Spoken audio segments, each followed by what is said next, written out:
नमस्कार साथियों, स्वागत है आपका अपने YouTube चैनल स्टडी विद एवी में। साथियों, आप सभी लोग कैसे हैं? आशा करता हूँ आप सभी लोग अच्छे होंगे, स्वस्थ होंगे, मस्त होंगे और आपका अध्ययन जारी होगा जो भी आपका आगामी एग्ज़ाम होगा उसके लिए। साथियों, हम आज इस वीडियो में सामाजिक अध्ययन के 30 अति महत्वपूर्ण प्रश्नों का अभ्यास करेंगे, जिसमें हिस्ट्री भी होगी, सिविक्स भी होगी, ज्योग्राफी होगी, इकोनॉमिक्स भी होंगे। जो रिलेटेड आपके टोटल 30 क्वेश्चंस होंगे जो हम आपको 15 से 20 मिनट में यहाँ पर अभ्यास करेंगे। तो साथियों, शुरू करते हैं आज का अभ्यास। पहला प्रश्न, भारत में सहकारी कृषि यानी कोऑपरेटिव फार्मिंग का मुख्य उद्देश्य क्या है? ऑप्शन ए, छोटे किसानों के संसाधनों का समेकन। ऑप्शन बी, खेती पर कर बढ़ाना। और ऑप्शन सी, सिंचाई कम करना। ऑप्शन डी, औद्योगिक निवेश बढ़ाना। तो जो भारत में सहकारी कृषि कोऑपरेटिव फार्मिंग का मुख्य उद्देश्य क्या है साथियों? तो इसका मुख्य उद्देश्य है छोटे किसानों के संसाधनों का समेकन। यही इसका मुख्य उद्देश्य है सहकारी कृषि का। तो ऑप्शन ए आपका क्या होगा? सही जवाब होगा। अगले प्रश्न पर आते हैं। प्रश्न नंबर 2, भारत में श्वेत क्रांति व्हाइट रिवॉल्यूशंस का उद्देश्य क्या था? ऑप्शन ए, अनाज उत्पादन बढ़ाना। ऑप्शन बी, दूध उत्पादन बढ़ाना। और ऑप्शन सी, तेल उत्पादन बढ़ाना। ऑप्शन डी, ऊर्जा उत्पादन। तो भारत में श्वेत क्रांति व्हाइट रिवॉल्यूशन का मुख्य उद्देश्य क्या था? यानी दुग्ध उत्पादन को बढ़ाना। ये इसका मुख्य उद्देश्य था व्हाइट रिवॉल्यूशंस का। तो ऑप्शन बी आपका क्या होगा? सही जवाब होगा। नेक्स्ट क्वेश्चन पर आते हैं। क्वेश्चन नंबर 3, सविनय अवज्ञा आंदोलन के दौरान गांधी जी ने नमक तोड़ने का प्रतीकात्मक कार्य क्यों किया? ऑप्शन ए, नमक कर अत्यधिक था। ऑप्शन बी, नमक गरीबों का अधिकार था। ऑप्शन सी, नमक ब्रिटिश शासन का आर्थिक प्रतीक था। और ऑप्शन डी, उपरोक्त सभी। तो जो सविनय अवज्ञा आंदोलन के दौरान गांधी जी ने नमक तोड़ने का प्रतीकात्मक कार्य किया था, वो उन्होंने ये सभी ऑप्शन सही होंगे कि नमक का अत्यधिक था, नमक गरीबों का अधिकार था और नमक ब्रिटिश शासन का आर्थिक प्रतीक था। तो उसी को तोड़ने के लिए गांधी जी ने सविनय अवज्ञा आंदोलन चालू किया था, नमक सत्याग्रह। तो इसका सही जवाब होगा उपरोक्त सभी, ऑप्शन डी। अगले प्रश्न पर आते हैं। प्रश्न नंबर 4, जलवायु परिवर्तन का सबसे बड़ा वैश्विक कारण क्या माना जाता है? ऑप्शन ए, प्राकृतिक आपदा। ऑप्शन बी, ग्रीन हाउस गैसों में वृद्धि। ऑप्शन सी, जनसंख्या वृद्धि। और ऑप्शन डी, धातु उत्पादन। तो जलवायु परिवर्तन का सबसे बड़ा वैश्विक कारण क्या माना जाता है? तो वो है आपका ग्रीन हाउस गैसों में वृद्धि। तो ऑप्शन बी आपका क्या होगा? सही जवाब होगा, ऑप्शन बी। नेक्स्ट क्वेश्चन पर आते हैं। क्वेश्चन नंबर 5, भारत में सबसे अधिक भूक्षरण किस प्रक्रिया से होता है? ऑप्शन ए, नदी कटाव। ऑप्शन बी, हवा द्वारा कटाव। ऑप्शन सी, मानव जनित गतिविधियां। ऑप्शन डी, हिमनद पिघलना। तो भारत में सबसे अधिक भूक्षरण किसकी प्रक्रिया से होता है? तो ये होता है मानव जनित गतिविधियों की वजह से सबसे अधिक भूक्षरण होता है। ये आपका ऑप्शन सी क्या होगा साथियों? सही जवाब होगा, ऑप्शन सी। साथियों, आपको वीडियो कैसा लग रहा है ज़रूर बताइएगा कमेंट बॉक्स में। और अगर अच्छा लग रहा हो तो लाइक कर लीजिएगा। चैनल को अभी तक अगर सब्सक्राइब नहीं किया तो सब्सक्राइब करके बेल आइकन को प्रेस कर लीजिएगा, जिससे आपको ऑल वीडियो नोटिफिकेशन समय समय पर मिलते रहें और आपका अध्ययन ऐसे निरंतर जारी रहे और आप अपने एग्जाम में 100% सफलता हासिल करें। साथियों, आते हैं आज के प्रश्न नंबर 6 पर। पंचायती राज के त्रिस्तरीय ढांचे में सबसे ऊपर कौन सा स्तर आता है? Option A, gram panchayat. Option B, Janpad panchayat. Option C, जिला परिषद। और ऑप्शन डी, राज्य पंचायत। तो पंचायत राज के त्रिस्तरीय ढांचे में सबसे ऊपर कौन सा स्तर आता है साथियों? तो सबसे ऊपर आता है आपका जिला परिषद। 3 स्तर होते हैं साथियों, त्रिस्तरीय ढांचा होता है। तो सबसे जो ऊपर आता है वो क्या आता है? जिला परिषद आता है। उसके बाद आपका क्या होता है? पंचायत समिति होती है जो ब्लॉक स्तर की होती है। और सबसे नीचे होती है आपकी ग्राम पंचायत जो गांव तक होती है। तो ये आपकी त्रिस्तरीय ढांचे में होती है पंचायत राज व्यवस्था।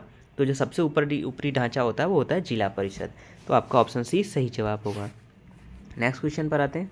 क्वेश्चन नंबर 7, सूखा यानी ड्रॉट का प्रमुख सामाजिक प्रभाव क्या है? यानी जब सूखा पड़ता है तो उसका सामाजिक प्रभाव क्या पड़ता है, सोशल इफेक्ट क्या पड़ता है, आपको बताना है। ऑप्शन ए, फसल हानि। ऑप्शन बी, पलायन में वृद्धि। ऑप्शन सी, जल स्तर गिरना। और ऑप्शन डी, मिट्टी कटाव। तो जो सूखा का प्रमुख सामाजिक प्रभाव है तो क्या होने लगता है? जहाँ सूखा होता है वहाँ पे क्या होने लगती है? पलायन में वृद्धि होने लगती है। लोग छोड़कर अपने घर और जाने लगते हैं जहाँ पे धन संपदाएँ जहाँ पे होते हैं, जहाँ लोगों को रोजगार और सारी चीज़ें मिल सकें। तो ये इसका सही जवाब होगा, पलायन में वृद्धि होने लगती है, यही सामाजिक प्रभाव पड़ता है। ऑप्शन बी सही जवाब होगा। प्रश्न नंबर 8 पर आते हैं। भारतीय दंड संहिता आईपीसी का निर्माण किस वर्ष हुआ? ये आपको बताना है। आपका ऑप्शन है 1854। Option B 1860। Option C 1872। और ऑप्शन डी 1901। तो भारतीय दंड संहिता आईपीसी का निर्माण किस वर्ष हुआ? तो ये साथियों हुआ आपका 1860 ईस्वी में। तो ऑप्शन बी आपका सही जवाब होगा। इस ऑप्शन बी आपका सही जवाब। इसकी जो प्रक्रिया चली थी साथियों, वो जो चार्टर था 1833 का मैग्ना कार्टा, उसमें से इसके लिए प्रस्ताव आया था कि भारतीय दंड संहिता का प्रस्ताव किया जाए। उसको पारित निर्माण हुआ 1862 में और उसे पारित किया गया 1 जनवरी निर्माण हुआ 1860 में और इसको पारित किया गया 1 जनवरी 1862 में लॉर्ड मैकाले के नेतृत्व में भारतीय दंड संहिता का निर्माण हुआ था। तो ऑप्शन बी आपका सही जवाब होगा। भारतीय दंड संहिता आईपीसी का निर्माण किस वर्ष हुआ? ऑप्शन बी 1860 ईस्वी में। अगले प्रश्न पर आते हैं, प्रश्न नंबर 9। शहरीकरण का सबसे बड़ा दुष्प्रभाव क्या माना जाता है? ऑप्शन ए बेहतर स्वास्थ्य सुविधाएं, ऑप्शन बी रोजगार वृद्धि, ऑप्शन सी झुग्गी झोपड़ियों का विस्तार, ऑप्शन डी शिक्षा का विकास। तो जो शहरीकरण का सबसे बड़ा दुष्प्रभाव क्या माना जाता है? देखो, बेहतर स्वास्थ्य सुविधाएं तो ये तो शहरीकरण के लिए अच्छा है, रोजगार में वृद्धि ये भी शहरीकरण की वजह से होता है और शिक्षा का विकास भी शहरीकरण की वजह से होता है। लेकिन दुष्प्रभाव भी साथ साथ क्या होता है कि जिनके लिए आवास नहीं मिल पाते हैं, लोग गांव क्षेत्र से पलायन करके आते हैं, तो उनके लिए रहने की या इतना अफोर्ड नहीं कर सकते मकान या किराए पे रहना, तो क्या करते हैं वो झुग्गी झोपड़ियाँ ही बना लेते हैं। तो धीरे धीरे जो झुग्गी झोपड़ियाँ बढ़ती जाती हैं, तो ये इसका सही जवाब होगा, ये इसका दुष्प्रभाव है शहरीकरण का। तो ऑप्शन सी झुग्गी झोपड़ियों का विस्तार। प्रश्न नंबर 10 पर आते हैं, किस अनुच्छेद के तहत आपातकाल लगाया जा सकता है? Option A 352, option B 370, option C अनुच्छेद 356 और ऑप्शन डी अनुच्छेद 324। तो किस अनुच्छेद के तहत आपातकाल, जिसको इमरजेंसी हम लोग कहते हैं, तो ये किस अनुच्छेद के तहत लगाया जा सकता है? तो इसका सही जवाब होगा आपका ऑप्शन ए अनुच्छेद 352 के तहत ही इमरजेंसी लागू की जाती है राष्ट्रपति की संस्तुति से। तो ऑप्शन ए आपका सही जवाब होगा 352 अनुच्छेद। अगले प्रश्न पर आते हैं, प्रश्न नंबर 11। सिंधु घाटी सभ्यता में ग्रेट बाथ का प्रमुख उद्देश्य क्या माना जाता है? तो ये कहाँ पे वो साथी था ग्रेट बाथ? तो पहली तो ये चीज़ है कि आपका सिंधु घाटी सभ्यता में मोहनजोदड़ो में, और इसका मुख्य उद्देश्य क्या है तो ये आपको बताना था। ऑप्शन ए धार्मिक स्नान एवं अनुष्ठान के लिए इस्तेमाल किया जाता था, ऑप्शन बी राजाओं के लिए निजी स्नान के लिए, ऑप्शन सी सैन्य प्रशिक्षण के लिए और ऑप्शन डी वाणिज्यिक केंद्र के लिए। तो जो ग्रेट बाथ था, जो विशाल स्नानागार था, वो उसका मुख्य उद्देश्य क्या माना जाता है? तो यानी कि क्या माना गया कि धार्मिक स्नान एवं अनुष्ठान के लिए ही ये बनाया गया होगा। ऑप्शन ए सही जवाब होगा।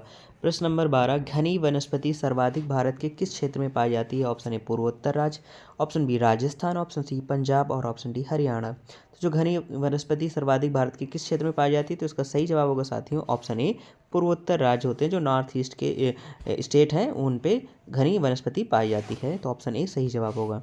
Next number, question number 13।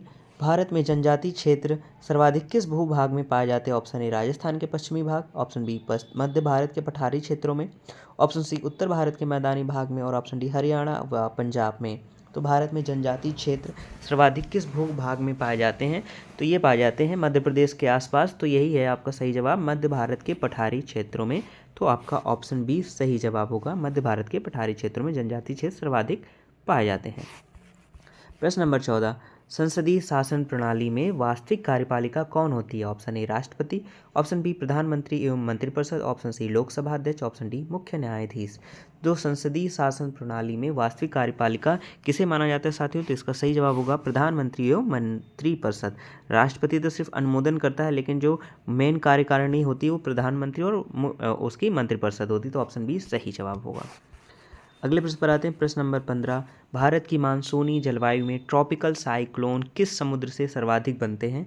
Option A Arabian सागर, ऑप्शन बी बंगाल की खाड़ी, ऑप्शन सी हिंद महासागर और ऑप्शन डी अंडमान सागर। तो भारत की मानसूनी जलवायु में ट्रॉपिकल साइक्लोन, जिसको साथियों हिंदी में उष्णकटिबंधीय चक्रवात भी कहते हैं, तो किस समुद्र में सर्वाधिक बनते हैं? तो उसका सही जवाब होगा आपके बंगाल की खाड़ी में ज़्यादातर क्या होते हैं आपके ट्रॉपिकल साइक्लोन उष्णकटिबंधीय चक्रवात बनते हैं। तो ऑप्शन बी आपका सही जवाब होगा। अगले प्रश्न पर आते हैं साथियों, ज़रूर बताइएगा आपको वीडियो कैसा लग रहा है। बहुत ही मेहनत के साथ बनाता हूँ आपके लिए, ताकि आप अपने एग्जाम्स में 100% सफलता प्राप्त कर सकें। अच्छा लगे तो लाइक कर दीजिएगा, कमेंट बॉक्स में बताइएगा, और अभी तक अगर चैनल को सब्सक्राइब नहीं किया तो सब्सक्राइब कर लीजिएगा। मेरा उद्देश्य रहता है कि आपको 15 से 20 मिनट में अच्छे 30 क्वेश्चनों का अभ्यास करा सकूँ, जो आपके आगामी एग्जाम में आपको 100% सफलता दिला सकें। यही मेरा उद्देश्य रहता है। आगे प्रश्न नंबर 16। भारतीय संविधान में संघ राज्य व्यवस्था को अर्ध संघीय क्वासी फेडरल क्यों कहा जाता है? ऑप्शन ए राज्यों के पास अधिक शक्ति है, ऑप्शन बी केंद्र के पास विशिष्ट परिस्थितियों में अधिक अधिकार हैं, ऑप्शन सी न्यायपालिका संघीय नहीं है और ऑप्शन डी राज्यों के अधिकार समाप्त किए गए हैं। तो भारतीय संविधान में संघ राज्य व्यवस्था को अर्ध संघीय क्यों कहा जाता है? तो इसका सही जवाब है क्योंकि केंद्र के पास विशिष्ट परिस्थितियों में अधिक अधिकार हैं। अब सुप्रीम कोर्ट ने भी उसे पावर और अधिक दे दी है, तो यही होगा कि केंद्र के पास विशिष्ट परिस्थितियों में अधिक अधिकार हैं। ऑप्शन बी सही जवाब होगा। प्रश्न नंबर 17 पर आते हैं।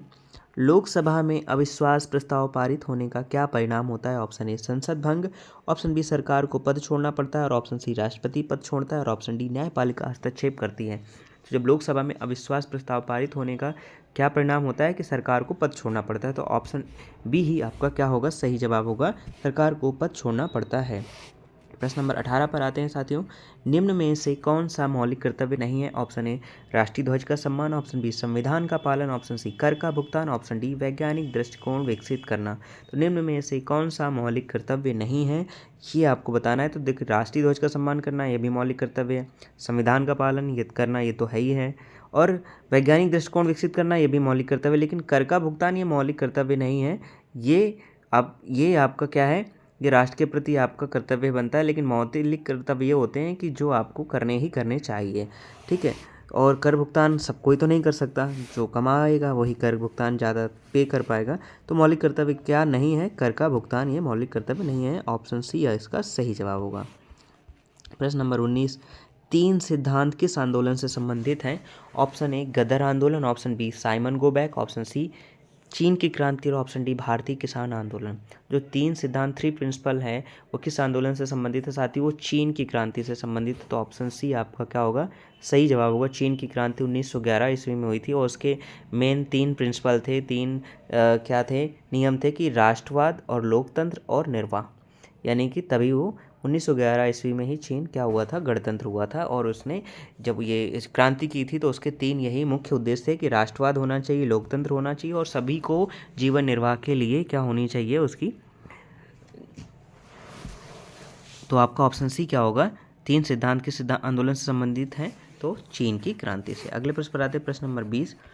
भारत में राष्ट्रीय आय का सर्वाधिक योगदान किस क्षेत्र का है? ऑप्शन ए कृषि, ऑप्शन बी उद्योग, ऑप्शन सी सेवा क्षेत्र, और ऑप्शन डी खनन। तो जो भारत में राष्ट्रीय आय का सर्वाधिक योगदान किस क्षेत्र का है? तो साथियों यह है आपका जो है सेवा क्षेत्र, जिसे इंग्लिश में कहते हैं सर्विस सेक्टर। तो इसका राष्ट्रीय आय में सर्वाधिक योगदान है। ऑप्शन सी क्या होगा? आपका सही जवाब होगा। अगले प्रश्न पर आते हैं। प्रश्न नंबर 21। नक्सलवाद की समस्या भारत में मुख्यतः किस कारण उत्पन्न हुई? ऑप्शन ए शिक्षा की कमी, ऑप्शन बी सामाजिक आर्थिक असमानता, और ऑप्शन सी धार्मिक मतभेद, ऑप्शन डी जलवायु परिवर्तन। तो नक्सलवाद की समस्या भारत में मुख्यतः किस कारण उत्पन्न हुई? तो क्या हुआ कि जब सामाजिक आर्थिक क्या हुई, डिफरेंसेस हुए, असमानताएं हुई, तो उसी की वजह से क्या हुआ? नक्सलवाद उत्पन्न हुआ। तो सामाजिक आर्थिक असमानता यही इसका सही जवाब होगा। अगले प्रश्न पर आते हैं। प्रश्न नंबर 22। भारत में जनगणना कितने वर्षों के अंतराल पर होती है? तो ऑप्शन ए 3 वर्ष, ऑप्शन बी 5 वर्ष, ऑप्शन सी 10 वर्ष, और ऑप्शन डी 15 वर्ष। तो जो आपकी जनगणना होती है साथियों कितने वर्ष के अंतराल में होती है? तो ये होती है आपकी 10 वर्ष के अंतराल में। तो आपका ऑप्शन सी सही जवाब होगा। प्रश्न नंबर 23। मौर्य प्रशासन में समाहर्ता किस कार्य के लिए उत्तरदायी था? ऑप्शन ए कर संग्रह एवं राजस्व प्रबंधन, ऑप्शन बी सैन्य प्रशिक्षण, ऑप्शन सी न्यायिक कार्यवाही, और ऑप्शन डी गुप्तचर संचालन। तो जो मौर्य प्रशासन में समाहर्ता किस कार्य के लिए उत्तरदायी था? तो ये कर संग्रह करता था और राजस्व प्रबंधन करता था। तो यही समाहर्ता का मुख्य कार्य था। तो ऑप्शन ए आपका क्या हो जाएगा? सही जवाब। अगले प्रश्न पर आते हैं। प्रश्न नंबर 24। सिंधु घाटी सभ्यता का मुख्य व्यवसाय क्या था? ऑप्शन ए शिकार, ऑप्शन बी कृषि एवं व्यापार, ऑप्शन सी मछली पकड़ना, ऑप्शन डी चरवाहा समुदाय। तो सिंधु घाटी सभ्यता का मुख्य व्यवसाय क्या था साथियों? तो इसका सही जवाब होगा आपका कृषि एवं व्यापार करना ही मुख्य व्यवसाय था। अगले प्रश्न पर आते हैं। प्रश्न नंबर 25। ग्रीन हाउस प्रभाव में कौन सी गैस सर्वाधिक योगदान देती है? Option A oxygen, option B nitrogen, option C carbon dioxide, और ऑप्शन डी हीलियम। तो जो ग्रीन हाउस प्रभाव में कौन सी गैस सर्वाधिक योगदान देती है? तो साथियों इसका सही जवाब होगा आपका CO2 गैस, यानी कार्बन डाइऑक्साइड गैस, ये अत्यधिक योगदान देती है। तो यही इसका सही जवाब होगा, ऑप्शन सी। प्रश्न नंबर 26। विधान परिषद को स्थायी सदन क्यों कहा जाता है? ऑप्शन ए इसके सदस्य जीवन भर रहते हैं, ऑप्शन बी यह कभी भंग नहीं होता, ऑप्शन सी इसका चुनाव राष्ट्रपति करता है, और ऑप्शन डी इसमें मंत्री नहीं होते हैं। तो विधान परिषद को स्थायी सदन इसलिए कहा जाता है साथियों क्योंकि यह कभी भंग नहीं होता। तो ऑप्शन बी इसका सही जवाब होगा। इसी तरह से राज्यसभा को भी स्थायी सदन कहा जाता है क्योंकि राज्यसभा भी कभी भंग नहीं होता। तो ऑप्शन बी यही सही जवाब होगा। विधान परिषद को स्थायी सदन इसलिए कहा जाता है क्योंकि यह कभी भंग नहीं होता है। प्रश्न नंबर 27। जल मृदा अपरदन को सबसे अधिक रोकने वाली वनस्पति किस क्षेत्र में पाई जाती है? ऑप्शन ए मैंग्रोव वन, ऑप्शन बी मरुस्थल झाड़ियाँ, ऑप्शन सी घास भूमि और ऑप्शन डी टुंड्रा। तो जल मृदा अपरदन का सबसे अधिक रोकने वाली वनस्पति किस क्षेत्र में पाई जाती हैं? तो वो पाई जाती हैं आपके मैंग्रोव वनों में पाई जाती हैं। तो ऑप्शन ए आपका सही जवाब होगा। प्रश्न नंबर 28 पर आते हैं। जातिवाद का सबसे गंभीर प्रभाव कौन सा है? ऑप्शन ए सामाजिक एकता का विघटन, ऑप्शन बी शहरीकरण, ऑप्शन सी आर्थिक विकास और ऑप्शन डी कृषि उत्पादन। तो जो जातिवाद का सबसे गंभीर प्रभाव पड़ता है साथियों, तो क्या होता है? सामाजिक एकता का विघटन होता है, बिखराव होता है, लड़ाई होते हैं, झगड़े होते हैं। तो ऑप्शन ए इसका सही जवाब होगा, सामाजिक एकता का विघटन। प्रश्न नंबर 29 साथियों, वीडियो कैसा लग रहा है जरूर बताइएगा कमेंट बॉक्स में। अगर अच्छा लग रहा हो लाइक कर दीजिएगा, चैनल को सब्सक्राइब कर लीजिएगा अगर अभी तक सब्सक्राइब नहीं किया है। बेल आइकन प्रेस करके ऑल नोटिफिकेशन ऑन कर लीजिएगा, जिससे समय समय पर आपको जो भी यहाँ से वीडियो के नोटिफिकेशन वीडियो डाले जाएँ आपको नोटिफिकेशन मिल सके और आपका अभ्यास ऐसे निरंतर जारी रहे, आप अपने एग्जाम में 100% सफलता हासिल करें, ऐसी मेरी कामना है। और मेरा प्रयास ही रहता है 15 से 20 मिनट में अच्छे 30 क्वेश्चनों का अभ्यास करा सकूं। जिससे आपके पास ना भी समय हो तो आप इनको सुन के 1 से 2 बार करके भी आप याद कर सकते हैं। अगले प्रश्न पर आते हैं। प्रश्न नंबर 29, विश्व व्यापार संगठन WTO का मुख्य उद्देश्य क्या है? ऑप्शन ए अंतर्राष्ट्रीय व्यापार को बढ़ावा देना, ऑप्शन बी सैन्य सहयोग बढ़ाना, ऑप्शन सी परमाणु नियंत्रण और ऑप्शन डी पर्यावरण संरक्षण। तो विश्व व्यापार संगठन WTO का मुख्य उद्देश्य क्या है साथियों? तो ये क्या है? वर्ल्ड ट्रेड ऑर्गेनाइजेशन ही है इसका फुल फॉर्म, और इसका मुख्य उद्देश्य रहता है अंतर्राष्ट्रीय व्यापार को बढ़ावा। ये इसका सही जवाब होगा, यानी ऑप्शन ए आपका क्या होगा साथियों? सही जवाब होगा ऑप्शन ए, अंतर्राष्ट्रीय व्यापार को बढ़ावा देना।